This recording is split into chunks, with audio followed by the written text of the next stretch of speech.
What does it mean to be successful? To be rich, powerful, or influential? Or is it something more than that? Something deeper, more meaningful? What could it be? How can I acquire it for myself? What if I tell you there is already a man who has figured it out and is still living to this day? Someone who is not Bill Gates or Steve Jobs, but someone who is caring, loves his family, and not a single penny in debt. Hello, my name is Nathan Arends, and I will tell you the story of Raymond Arends. He was born November 24th, 1927.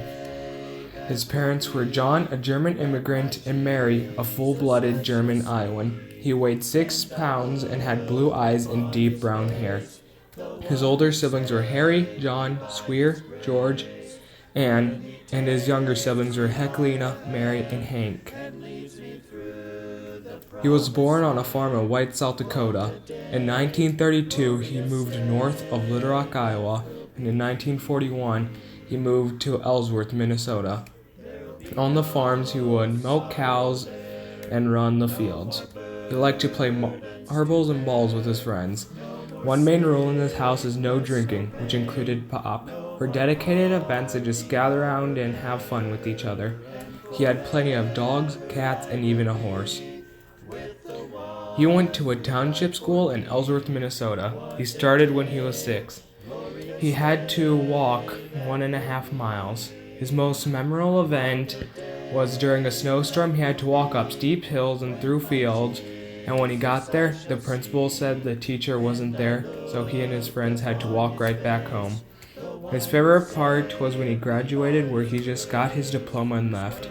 After that, he farmed until 1985, and throughout that time, the equipment has evolved. While riding around through Georgia, he met the love of his life, Lois Clausen.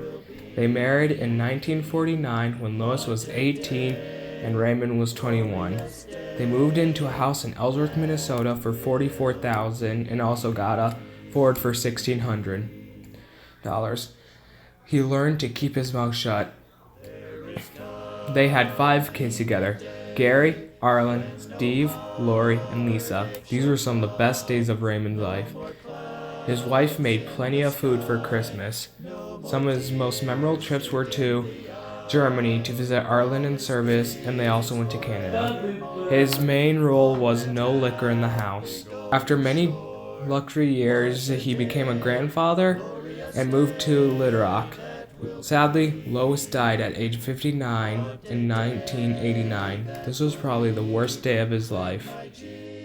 However, his success began showing through. He finished off payments of 350 acres of fields, then began to rent them off.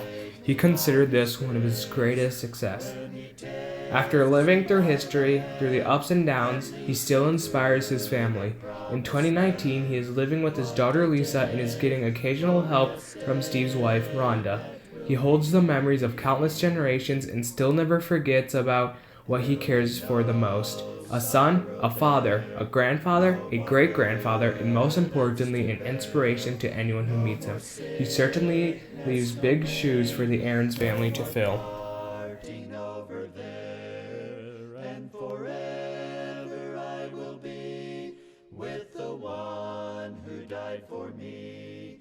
What a day, glorious day that will be.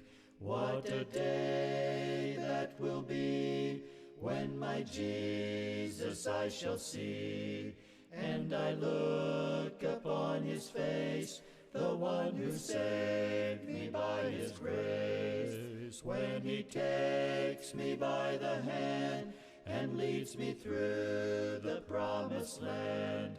What a day, glorious day that will be. What a day, glorious day